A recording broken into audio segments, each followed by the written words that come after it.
He smells like the street, she whispered, just loud enough for him to hear. The smell of truth, of the same streets that once raised him. A thought flickered across Elijah's mind, but he stayed silent.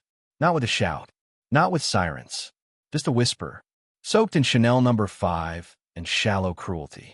Elijah didn't flinch, didn't turn, didn't even blink, but something stirred deep behind his charcoal eyes, like a storm waiting behind tempered glass.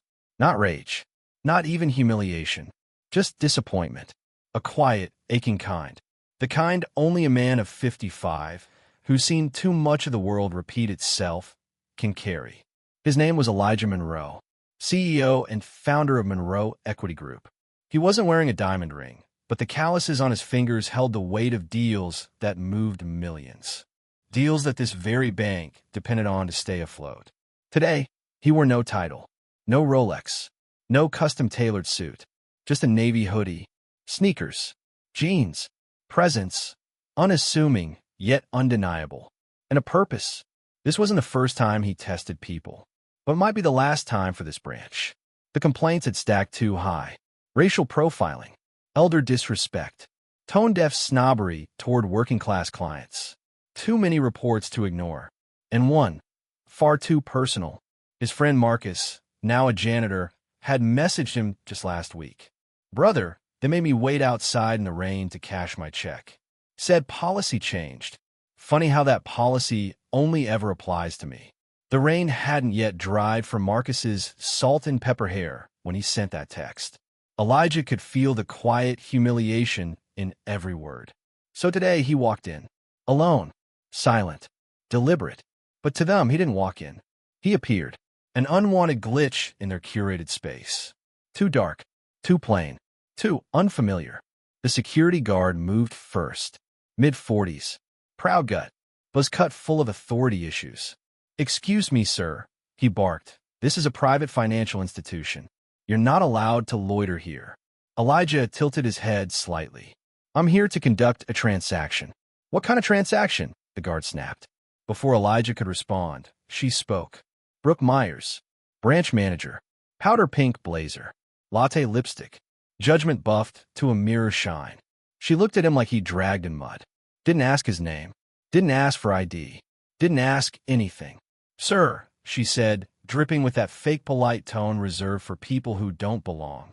"If you're here for spare change or an account you don't have, I'd suggest the public branch 3 blocks down." "I do have an account," he replied evenly. "Corporate." She raised an eyebrow. "Name?" "Elijah Monroe." Silence.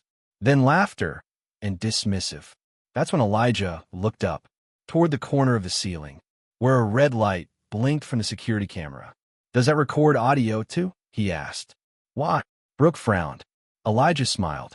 "Tight. Controlled. Because some stories deserve to be heard and seen." The guard stepped forward. "You need to leave. Now." And just like that, a man worth $800 million was escorted out of a building, and his portfolio quietly held a stake. But by morning, he wouldn't just hold a stake. He'd hold the deed. The door hadn't even closed behind him when the camera blinked again. One slow pulse, then another. Brooke didn't notice.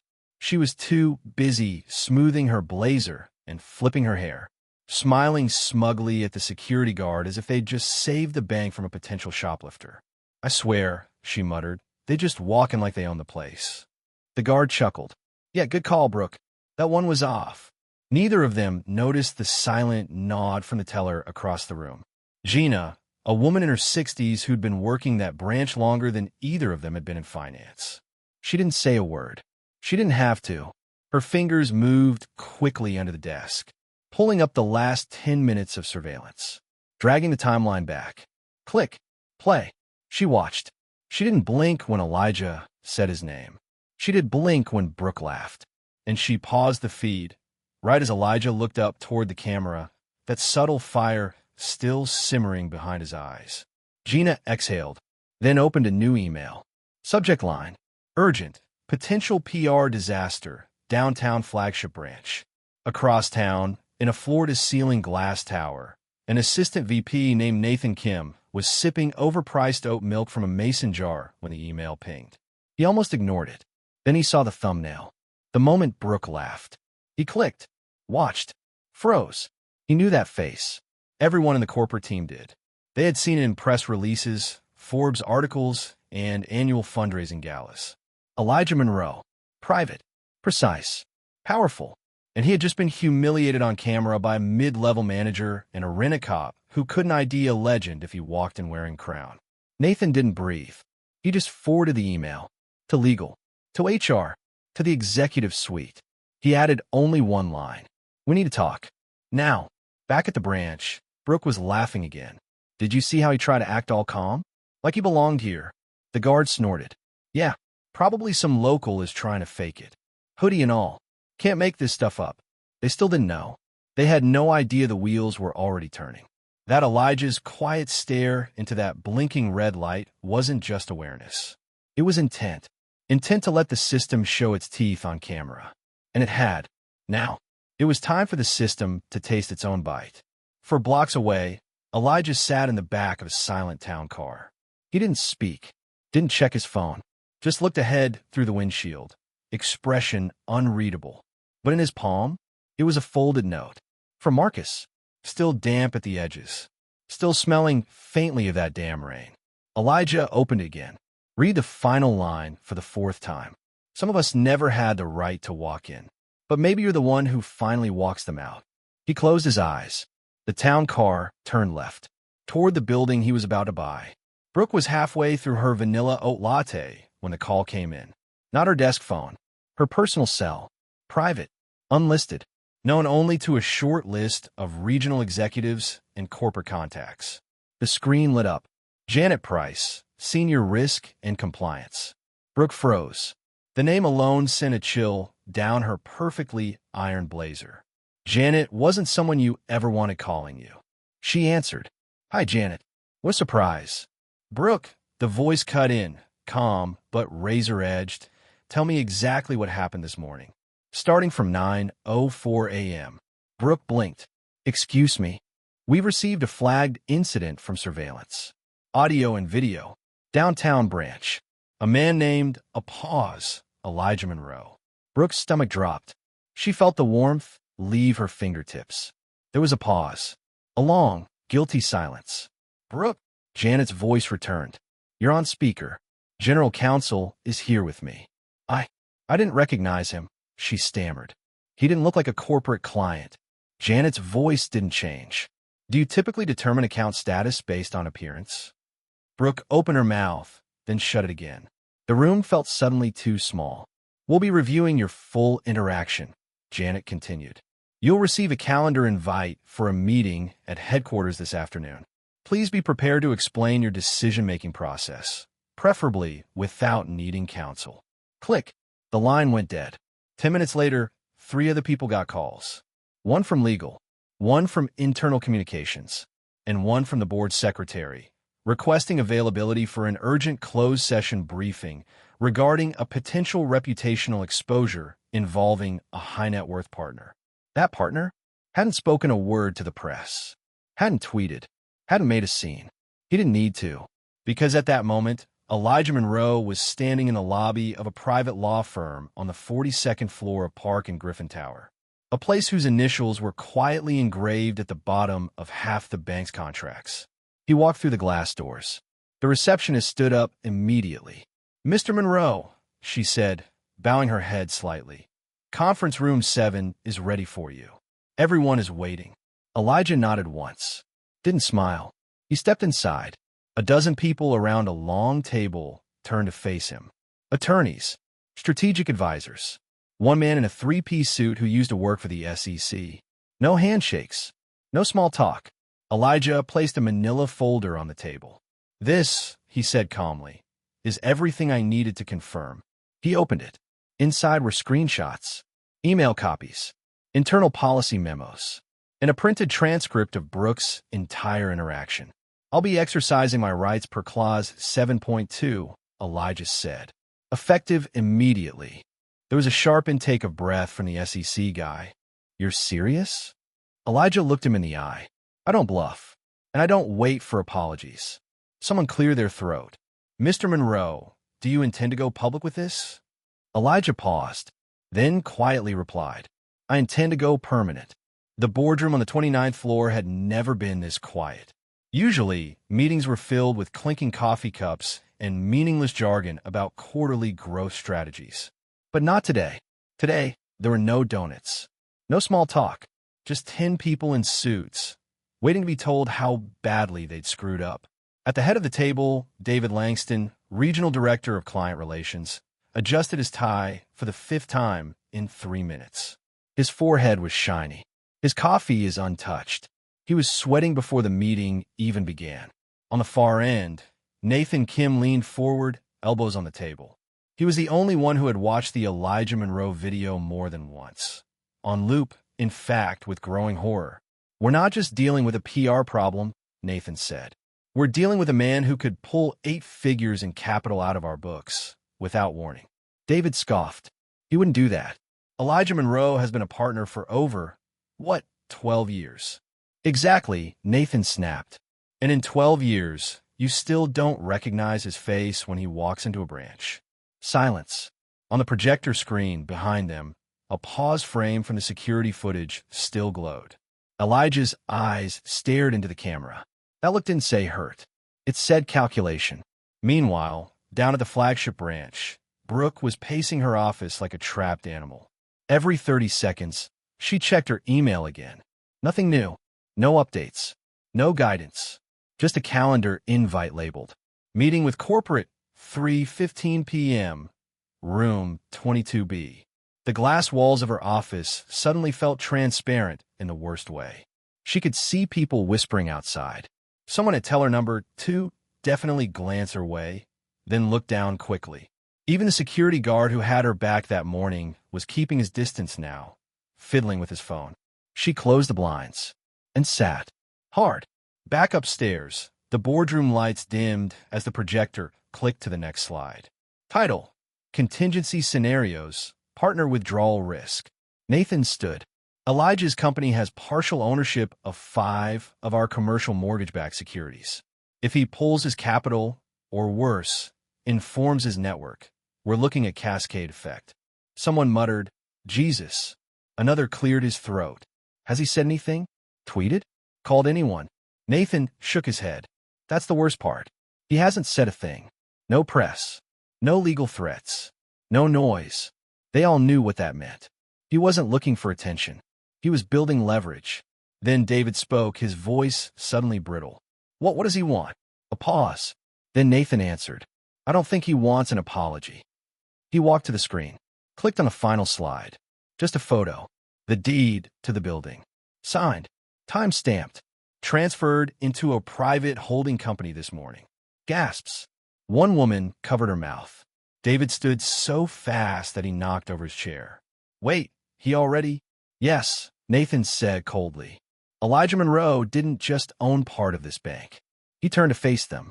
Now he owns the building it sits in. The sliding glass doors whispered open at exactly 3:04 p.m. Nobody screamed. Nobody stood. But somehow, everyone in the lobby knew.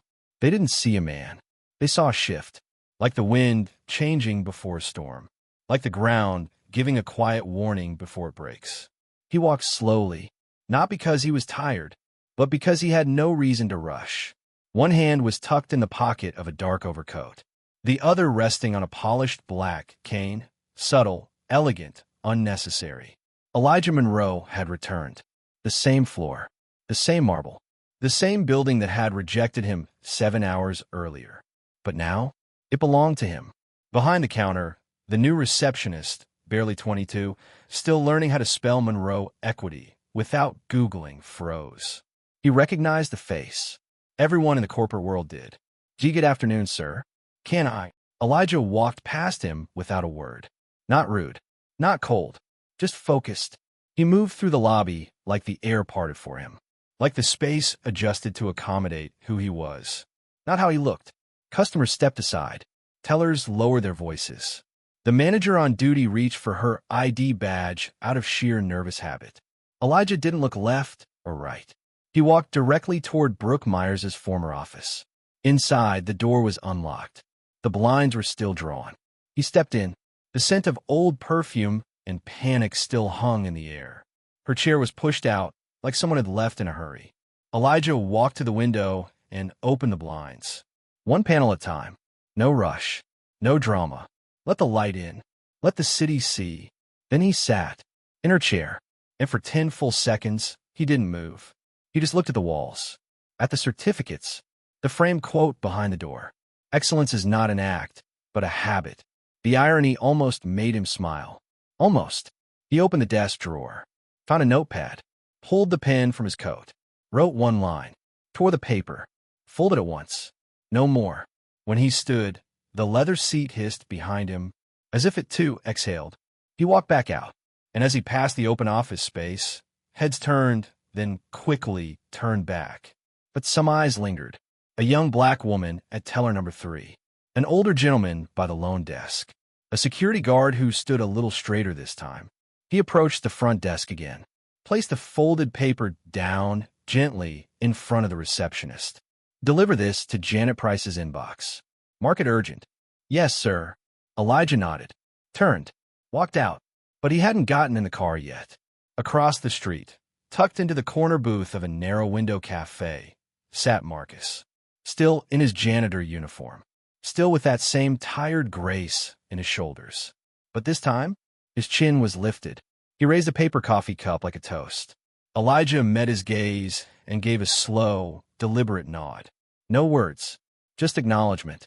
The kind of nod two black men give when they've both survived the same war and finally started winning battles.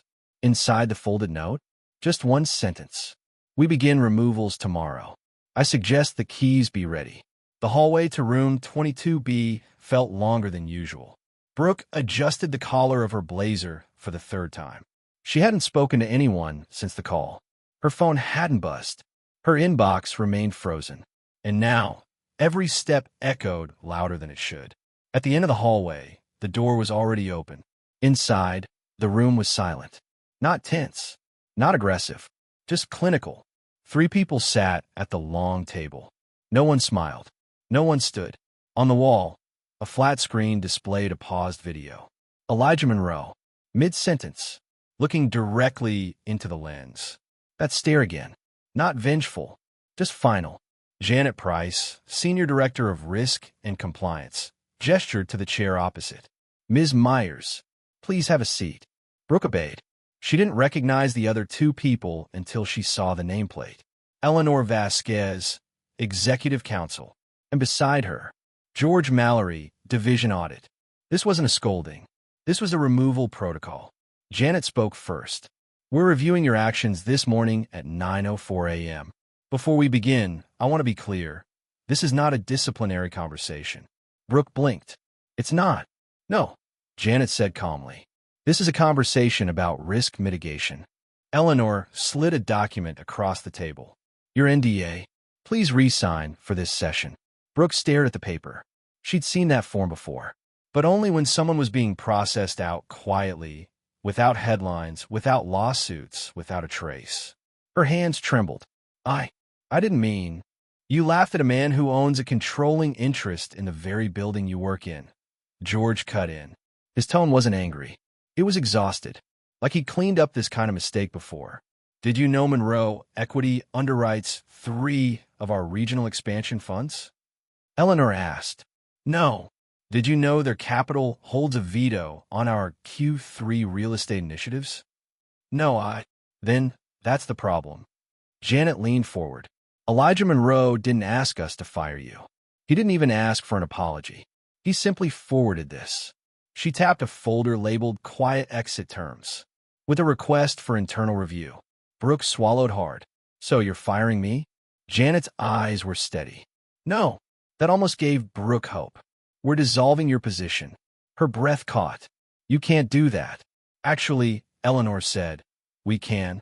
Under Clause 11.4, discretionary role removal in response to reputational exposure. Janet added, there will be no press, no announcement, no comment. You'll be paid through the end of Q2. Brooke gripped the edge of her chair. But what am I supposed to tell people? George finally looked up. That you misunderstood someone in a hoodie. 20 minutes later, Brooke walked out of room 22B. No one met her eyes. No one stood. No one asked questions. She wasn't escorted. She wasn't paraded. She simply disappeared. Down the same hallway she once walked with confidence. Toward the elevator. The camera above the exit blinked twice, recording her exit, like it had recorded everything else. 3 days later, the branch was closed for renovation. Not a construction crew in sight. No plastic sheets. No hammering. Just a discreet black sedan parked outside from 8 a.m. to 6 p.m. Inside, something far more structural was happening. In the manager's office, formerly Brooks, Elijah sat in silence, reviewing the file in his hands. Across from him sat David Langston, the same regional director who once said Monroe Equity was a valued partner, while forgetting what Elijah looked like. Today, David wasn't doing much talking. Elijah flipped the page. "This," he said, tapping a section of the report, "is a demographic breakdown of loan approvals over the last 18 months. David glanced, then looked away. "It's not good," Elijah added, voice still calm. "In fact, it's statistically racist." David cleared his throat. "We've discussed implicit bias in our training modules." Elijah looked up. That stare again. Polite, controlled, absolutely merciless. "I'm not here to discuss modules," he said. "I'm here to restructure the entire branch." David blinked. "Restructure how?" Elijah slid a folder across the desk. Inside, a full reorganization chart, new hiring standards, a community outreach directive, and at the very bottom, a proposed name change for the branch itself. David picked up the last page. The Monroe Civic Branch. He swallowed. "You're renaming the building?" Elijah leaned back. "I'm not renaming it." He folded his hands. "I'm reclaiming it." Later that afternoon, a meeting was held with the remaining staff. No one was fired. Not immediately, but they were all handed new contracts. Same roles, same pay, new expectations. Under Elijah's ownership, the branch was no longer to be performance-driven. It would be trust-driven. Monthly metrics would include client dignity scores. Loan approvals would require anonymous reviews by third-party auditors. And one more thing. Every staff member, including security, would spend 1 shift per quarter working from the lobby without uniforms, to understand what it feels like to walk in as no one. That evening, Elijah sat alone in the office. The city lights spilled across his desk. He turned off the overheads and let the skyline speak. On the desk lay a printed thank you note. From Gina, the older teller who had flagged the incident. He didn't read it again. He already knew what it said. Instead, he opened the bottom drawer, pulled out the photo someone had tucked there years ago. A black and white shot, mid-1980s. 4 boys are outside a corner store in Newark. Elijah, Marcus, and 2 others. On the back, in faded ink. "We build," they laugh. "We stay quiet," they forget. "But one day we walk in, and they remember everything." Elijah exhaled, then turned the lights back on, because tomorrow, the Monroe Civic Branch would reopen. And for the first time in its history, it would know exactly who it belonged to.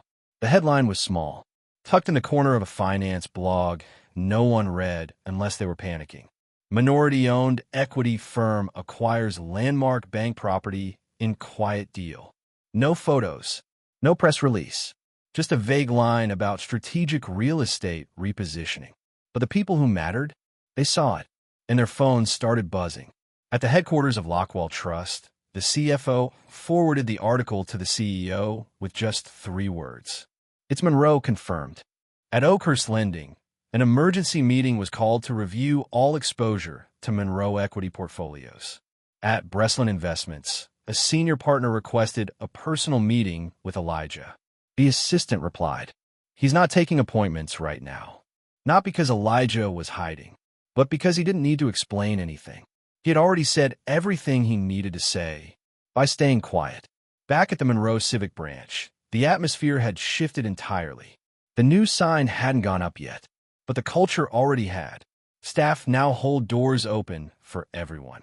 Security guards nodded at delivery drivers. Tellers offered chairs to elderly clients before being asked. It wasn't performative. It was fear, mixed with respect, brewed slowly into humility. No one wanted to be the next Brooke. Speaking of whom, Brooke sat in a cafe 3 blocks away. Same blazer, different posture. She wasn't sipping her drink, just stirring it. For the 3rd time in 10 minutes. A man from HR had called her earlier that day. Not to apologize, not to threaten, just to say, Elijah doesn't want a statement from you, not even a letter. And that, somehow, was worse. She had drafted 3 versions of an apology. One sincere, one strategic, one desperate, but none had been opened. He had erased her without even lifting a finger. And that silence felt louder than any lawsuit ever could. Elsewhere in the city, Marcus sat on a bench in front of the old community library. He'd just gotten off a call, not with Elijah, with someone else. A young black entrepreneur who'd read the story, connected the dots, and called Marcus directly. "Sir, I'm launching a fintech app for underbanked neighborhoods. I don't know how to reach Mr. Monroe, but I know he trusts you." Marcus had chuckled. He wasn't used to being the trusted one. But now, he didn't hesitate. "Send me your pitch deck. I'll make sure it lands on his desk." And just like that, a door cracked open. Not because someone knocked loudly, but because someone remembered to knock right. That night, Elijah sat on his balcony. The city shimmered beneath him. His cane rested beside his chair, a cup of strong tea in hand. The wind carried a voice, maybe Marcus's, maybe a memory. One day we walk in, and they remember everything. Elijah raised his cup slightly, to the skyline, to the silence, to every man who had ever been dismissed because he didn't look the part. This wasn't just about one bank. It never was. It was about what happens when dignity walks back through the door and doesn't ask permission to stay. The request came on ivory paper, hand-delivered. No email, no assistant, just a man in a suit, too expensive for someone who called himself just a liaison. He didn't give a name, only a card. Office of the CEO, CapAxis Global Holdings. The message was simple. "Mr. Monroe, we respectfully request a private meeting regarding ongoing regional consolidation and capital partnership opportunities. The chairman himself is available at your convenience." The chairman, the same man who, 2 years ago, had said in a closed-door interview that culture capital is nice, but real capital still runs the world. Elijah placed the card on the desk, didn't touch it again. That afternoon, Elijah hosted a meeting of his own in the very same glass conference room where David Langston had once whispered that Elijah wasn't media-friendly enough for brand partnerships. Now, that same David sat at the table, notebook open, pen poised like a student waiting for instruction. Elijah looked at the room. 8 people, all decision-makers, all silent. He stood. "I've reviewed the CapAxis proposal." You could hear the collective inhale, tight and hopeful. "And my answer," Elijah said, voice quiet, deliberate, "is no." No one moved. "I'm not interested in a partnership with a firm that spent the last decade profiting off exclusion and calling it efficiency." Someone opened their mouth, closed it again. Elijah continued. "They called us risk. Now they call us under-leveraged opportunity." "I'm not flattered. I'm not interested." David finally asked, "Would you at least consider a public gesture of neutrality? Just to cool the waves?" Elijah tilted his head.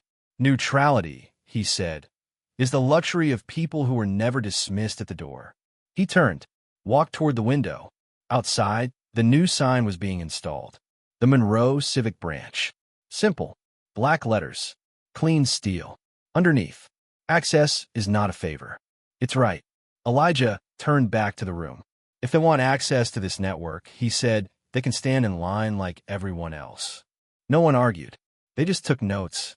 Later that night, the liaison returned to CapAxis headquarters. He handed the card back to the chairman.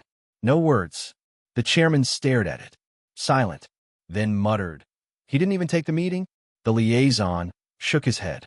He didn't need to. Across the city, Marcus was finishing up a meeting at a local community center. They were building a new financial literacy program, funded anonymously. But everyone knew who was behind it. The logo on the materials was simple. Monroe Equity, Dignity in Finance. No portrait, no slogans, no flash, just promise. And power, real power. The kind that doesn't knock anymore. It was a quiet morning. The kind where the air doesn't move much. Where even the city traffic seems to hold its breath. Inside the newly renamed Monroe Civic Branch, a janitor mopped the floors in silence. Not Marcus. He'd been promoted weeks ago.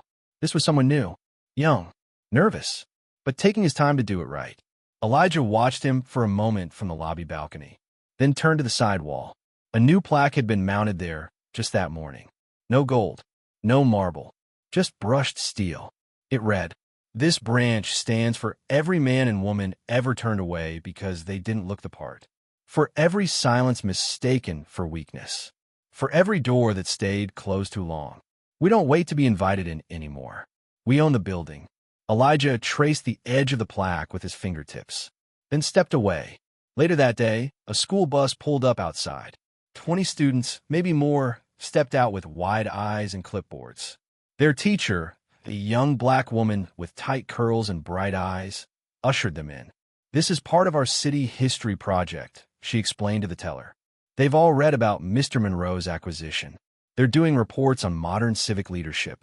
From the corner of the lobby, Elijah heard her. He didn't interrupt, but one of the students spotted him. A boy, 10, maybe 11, nudged his friend. "Is that him?" The teacher smiled.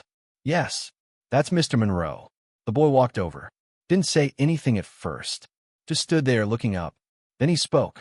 "You really own the whole building?" Elijah chuckled. "Yes, but owning isn't the same as keeping." The boy frowned. "What does that mean?" Elijah knelt slightly, enough to meet his eyes. "It means someday you'll have to protect it. Not the building. But what does it stand for?" The boy nodded slowly, then pulled out a notebook. "Can I write that down?" Elijah smiled. "Only if you promise to remember it."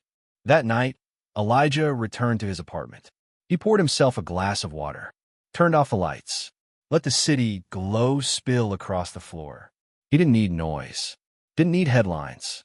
He had planted something deeper than victory. He had changed the temperature, not just in a room, not just in a bank, but in the air that black men breathe when they walk into places they weren't meant to belong. He sat by the window. His cane rested nearby.